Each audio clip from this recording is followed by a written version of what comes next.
Hello students, welcome to AA maths. இன்னைக்கு கணக்கு 6ஆம் வகுப்பு முதல் பருவம் இயற்கணிதத்தில் பயிற்சி 2.3 பார்க்கலாம். சரிங்களா?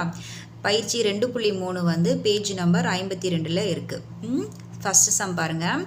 பின்வரும் எண் அமைப்பினை நிரப்புக அப்படின்னு கொடுத்துருக்காங்க.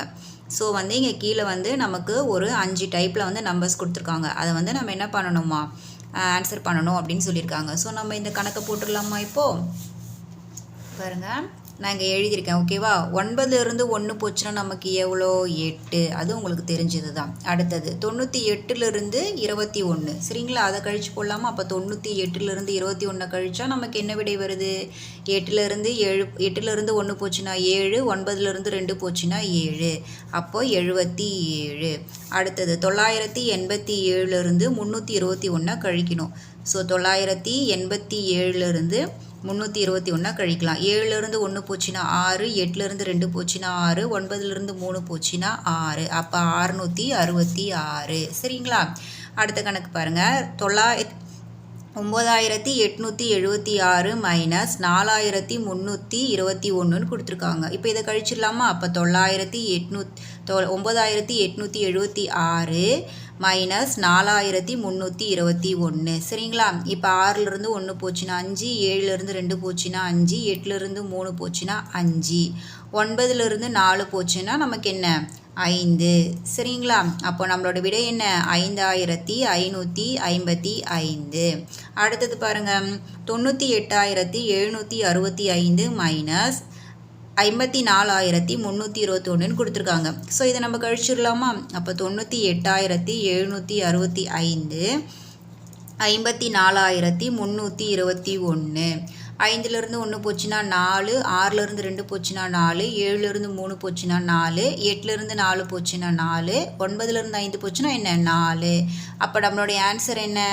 44444. ஓகேங்களா? அடுத்தது அவங்க என்ன கேட்டிருக்காங்க அப்படின்னா, அடுத்து வரும் எண் அமைப்பை எழுதுக. ஸோ இதுக்கு அடுத்து வர எண் அமைப்பை எழுதணும் அப்படின்னு சொல்லியிருக்காங்க. ஸோ இப்போ நம்ம பாருங்கள், ஆட்டோமேட்டிக்காக நமக்கு இங்கே ஒரு விஷயம் புரிஞ்சிடணும். 8, 7, 6, 5, 4. அப்போ நமக்கு அடுத்தது என்னவா இருக்கும்? 3ஆக தானே இருக்கும். இங்கே பாருங்கள், ஒரு 8 இருக்குது, 2 7 இருக்குது, 3 6 இருக்குது, 4 5 இருக்குது, 5 4 இருக்குது. அப்போ நமக்கு அடுத்தது எப்படி வரும்? 3 6 வரும். ஸோ அப்போ நம்ம 3 6 போட்டுடலாமா? அவ்வளோதான். இப்போ இதுக்கு நம்ம வந்து கேள்வி தயார் பண்ணணும் இல்லையா? கேள்வி பாருங்கள், இங்கே எல்லாம் 9லேருந்து 5 வரைக்கும் எழுதியிருக்காங்க. சரிங்களா? அப்போ நம்ம இங்கே என்ன எழுதணும்? 9, 8, 7, 6, 5, 4 மைனஸ் 5க்கு அப்புறம் என்ன? 4 தானே. அப்போ அதே மாதிரி இங்கே பாருங்கள், 1 2 3 4 5. 5க்கு அப்புறம் என்ன? நமக்கு 6 தானே. அப்போ 1 2 3 4 5 6. அவ்வளோதான். புரியுதுங்களா? ஸோ நம்ம வந்து 8 7 6 5 4 3 இந்த ஃபார்மேட்டில் வரும். சரிங்களா? அடுத்த கணக்கு பார்க்கலாமா? பாருங்க, ஒரு கம்பியின் நீளம் 12 சென்டிமீட்டர். அதை பயன்படுத்தி பின்வரும் வடிவங்களை உருவாக்கினால் அவற்றின் பக்கங்களின் நீளத்தை காண்க அப்படின்னு கொடுத்துருக்காங்க. அதாவது ஒரு கம்பியோட நீளம் நமக்கு எத்தனை சென்டிமீட்டராம்? 12 சென்டிமீட்டராம். சரிங்களா? அதை வந்து நமக்கு வடிவங்கள் கொடுத்துருக்காங்க. இன்னும் முதல் வடிவம் பாருங்கள், சமபக்க முக்கோணம். அடுத்தது வந்து நமக்கு என்ன கொடுத்துருக்காங்க? சதுரம் கொடுத்துருக்காங்க. ஸோ நம்ம இது ரெண்டுத்தையும் இப்போ போட்டுடலாமா? பாருங்கள், நான் எழுதியிருக்கேன். சரிங்களா? சமபக்க முக்கோணம். முக்கோணம் எப்படி இருக்கும்? நமக்கு இந்த மாதிரி ஷேப்பில் தானே இருக்கும். ஸோ நம்ம வந்து இந்த 3 சைடுமே நம்ம என்னென்னு எடுத்துக்கலாம்? எக்ஸ்ன்னு எடுத்துக்கலாம். சரிங்களா? இப்போ எப்படி போடுவீங்க?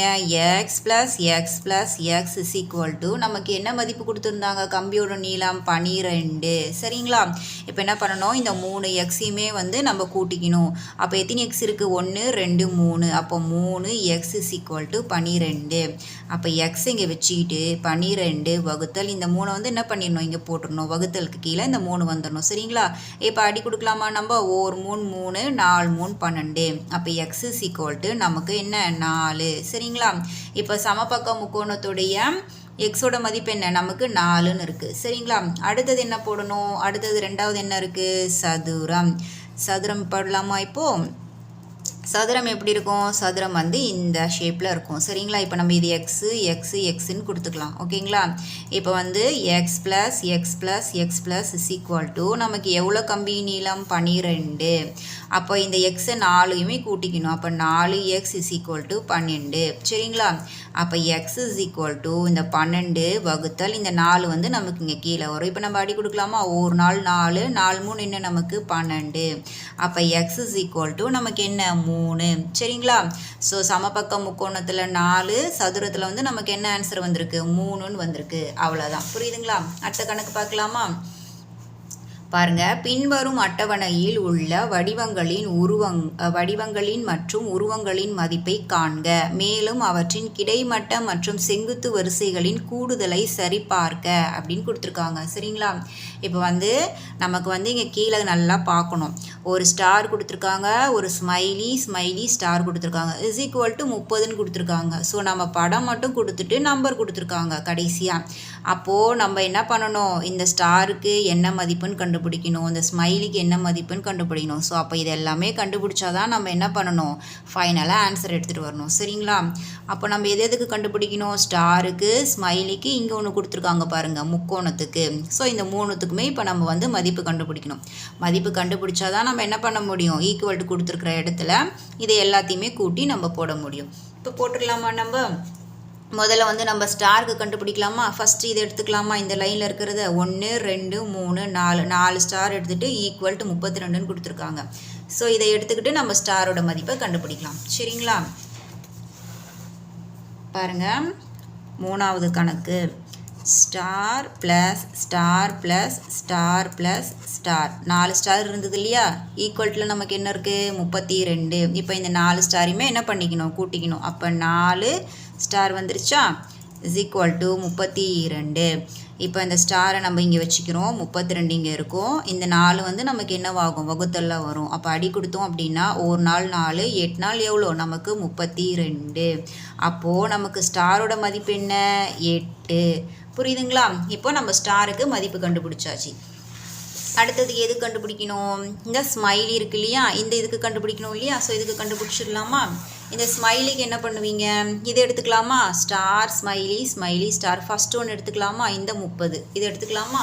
சரி, ஓகே. பாருங்க, star smiley star is equal to நமக்கு என்ன ஈக்குவல்ட்டுக்கு அப்புறம் இருந்தது? 30ன்னு இருந்தது. ஸோ இது எல்லாமே நம்ம என்ன பண்ணிக்கணும்? கூட்டிக்கணும். சரிங்களா? இப்போ வந்து நம்ம ஸ்டாருக்கு என்ன மதிப்பு கண்டுபிடிச்சோம்? 8ன்னு தானே கண்டுபிடிச்சோம். அப்போ 8ன்னு போடணும். இங்கே எத்தனை ஸ்மைலி இருக்குது? 2 ஸ்மைலி இருக்குது. அப்போ 2 ஸ்மைலின்னு போடணும். அடுத்தது ஸ்டார் எத்தனைக்கு மதிப்பு கண்டுபிடிச்சோம்? 8ன்னு கண்டுபிடிச்சோம். அடுத்தது 30. சரிங்களா? இப்போ வந்து என்ன பண்ணிக்கணும்? இந்த 8 என்ன பண்ணிக்கணும்? கூட்டிக்கணும். 8 கூட்டினா எவ்வளோ? 16. ப்ளஸ் அடுத்தது என்ன இருக்குது? 2 ஸ்மைலி இருக்குது. அடுத்தது 30. சரிங்களா? இப்போ என்ன பண்ணணும் அப்படின்னா, இந்த 2 ஸ்மைலி இங்கே வச்சுட்டு 30 வகுத்தல் இந்த 16 வகுத்தல் வரக்கூடாது. இங்கே ப்ளஸில் இருக்கிறது நமக்கு இங்கே என்னவாகும்? மைனஸில் 16 வரும். சரிங்களா? அப்போ 2 ஸ்மைலி இஸ் ஈக்குவல் டு 30லேருந்து 16 நம்ம என்ன பண்ணணும்? கழிக்கணும். 30லேருந்து 16 கழிச்சா நமக்கு என்ன ஆன்சர்? 14. சரிங்களா? இப்போ இந்த ஸ்மைலி இங்கே வச்சுட்டு 14, இந்த 2 வந்து நமக்கு என்னவா வரும்? வகுத்தலில் வரும். அப்போ 2 7 2 என்னது? 14. அப்போது ஸ்மைலியோடைய நமக்கு மதிப்பு என்ன? 7. ஸ்டாரோட மதிப்பு வந்து நமக்கு 8, ஸ்மைலியோட மதிப்பு வந்து நமக்கு 7. சரிங்களா? அடுத்தது என்ன கண்டுபிடிக்கணும்? இந்த முக்கோணம். சரிங்களா? இந்த முக்கோணத்தை கண்டுபிடிக்கணும். அதுக்கு இதை எடுத்துக்கலாமா? ஸ்டார் முக்கோணம் 36 இஸ் ஈக்குவல் டு இதை எடுத்துக்கலாமா? சரி, ஓகே. பாருங்க, ஸ்டார் ப்ளஸ் முக்கோணம் இஸ் ஈக்குவல் டு 36. ஸ்டாருக்கு என்ன மதிப்பு நம்ம கண்டுபிடிச்சோம்? 8 கண்டுபிடிச்சிருக்கோமா? அடுத்தது ஸ்டாருக்கு என்ன? 8. முக்கோணத்துக்கு என்ன கண்டுபிடிச்சிருக்கோம்? இனிமேல் தான் கண்டுபிடிக்கணும். அதனால் அதை அப்படியே என்ன பண்ணணும்? போடணும். சரிங்களா? Equal to 36. 8 கூட்டினா எவ்வளோ நமக்கு? 16. ப்ளஸ் இது ரெண்டுத்தையுமே கூட்டினா என்ன? 2 முக்கோணம் ஈக்குவல் டு 36. சரிங்களா? இப்போ இந்த 2 முக்கோணத்தை இங்கே வச்சுட்டு 36. இந்த 16 இங்கே ப்ளஸ் 16 இருக்கிறது இங்கே நமக்கு இங்கே என்ன வாங்கும்? மைனஸ் 16 ஆகும். 36லேருந்து 16 கழிச்சா நமக்கு என்ன ஆன்சர்? 20. அப்போ 2 முக்கோணம் = 20 வகுத்தல் இந்த 2 வந்து இங்கே வந்துடும். சரிங்களா? அடுத்த ஸ்டெப்பு போடும்போது அப்போ 20 இந்த 2 வந்து நமக்கு என்ன ஆகிறோம்? இங்கே வந்துடும். சரிங்களா? அப்போது நம்ம அடி கொடுத்தோன்னா 2 2 2 என்னது 20. அப்போது நமக்கு முக்கோணத்துடைய மதிப்பு என்ன? 10. அவ்வளோதான். புரியுதுங்களா? இவ்வளோ தான் கணக்கு. அப்போது ஸ்டாருக்கு 8, ஸ்மைலிக்கு 7, முக்கோணத்துக்கு நம்ம என்னென்னு கண்டுபிடிச்சிருக்கோம்? 10ன்னு கண்டுபிடிச்சிருக்கோம். அப்போ நம்ம என்ன பண்ணணும்? இது எல்லாத்துலேயுமே நம்ம இதை வந்து பிரதியிடணும். சரிங்களா? ஃபஸ்ட்டு நம்ம இங்கே எழுதிக்கலாமா? ஸ்டாருக்கு என்ன கண்டுபிடிச்சோம்? 8, ஸ்மைலிக்கு வந்து 7, முக்கோணத்துக்கு வந்து 10ன்னு கண்டுபிடிச்சிருக்கோம். நம்ம இப்போ எல்லாத்துலேயுமே போட்டுக்கலாமா? இப்போ ஸ்டாருக்கு 8, ஸ்மைலிக்கு 7, இந்த ஸ்மைலிக்கு 7, ஸ்டாருக்கு 8. இதை மூணுத்தையும் கூட்டினா நமக்கு 30 கிடைக்கும். சரிங்களா? அடுத்தது அதே மாதிரி ஸ்டாருக்கு 8, ஸ்டாருக்கு 8, முக்கோணத்துக்கு என்ன கண்டுபிடிச்சிருக்கோம்? 10. அப்போது அதே மாதிரி இங்கேயும் 10. ஸோ இது 4த்தையும் கூட்டினா நமக்கு 36 கிடைக்கும். சரிங்களா? அடுத்தது இங்கே ஸ்டாருக்கு என்ன இருக்குது? 8, முக்கோணத்துக்கு 10, ஸ்மைலுக்கு எவ்வளோ? 7, ஸ்மைலுக்கு 7. அப்போ இது மூணுத்தையுமே கூட்டினா நமக்கு என்ன ஆன்சர் கிடைக்கும்? கூட்டுங்க. 7 7 14, 14 ஒரு 8 வந்து நமக்கு எவ்வளோ? அப்போது நமக்கு விடை வந்து 32. சரிங்களா? 7 7 14, 14 8 வந்து 22, 22 10 வந்து நமக்கு 32. அடுத்தது பாருங்கள். அடுத்தது வந்து ஸ்டார் வந்து நமக்கு 8, ஸ்மைலி வந்து 7, முக்கோணம் வந்து 10, ஸ்மைலி வந்து 7. இப்போ கூட்டிடலாமா? 7 7 நமக்கு 14, 14 ஒரு 10 வந்து நமக்கு 24, 24 8 வந்து நமக்கு என்ன? 32.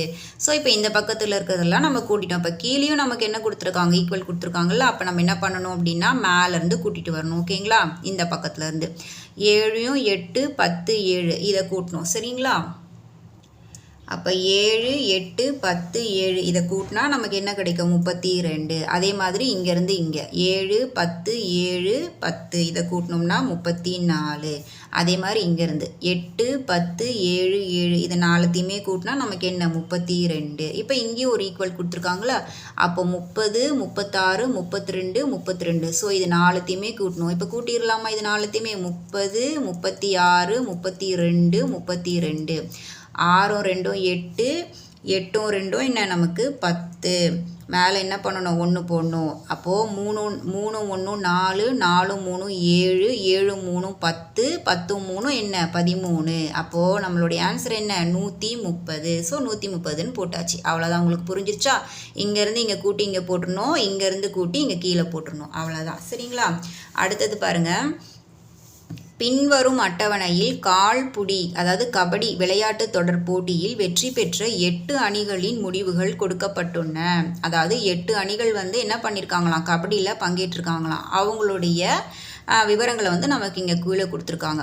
பங்கேற்ற போட்டிகளின் எண்ணிக்கை, அதாவது பங்கேற்றுனா அவங்க எவ்வளோ வந்து போட்டியில் கலந்துருக்காங்கன்ற எண்ணிக்கை வந்து முதல் பக்கத்தில் இருக்குது, அதாவது முதல் பாக்ஸில் இருக்குது. அதில் வந்து வெற்றி பெற்ற போட்டிகள் அவங்க எவ்வளோ வெற்றி அடைஞ்சிருக்காங்கன்றது 2வது பாக்ஸ். ஓகேவா? தோல்வி அடைந்த போட்டிகள் எவ்வளோ போட்டியில் அவங்க தோல்வி அடைஞ்சிருக்காங்கன்றது 3வது பாக்ஸ். அவ்வளோதான். சரிங்களா? இப்போ பாருங்கள்.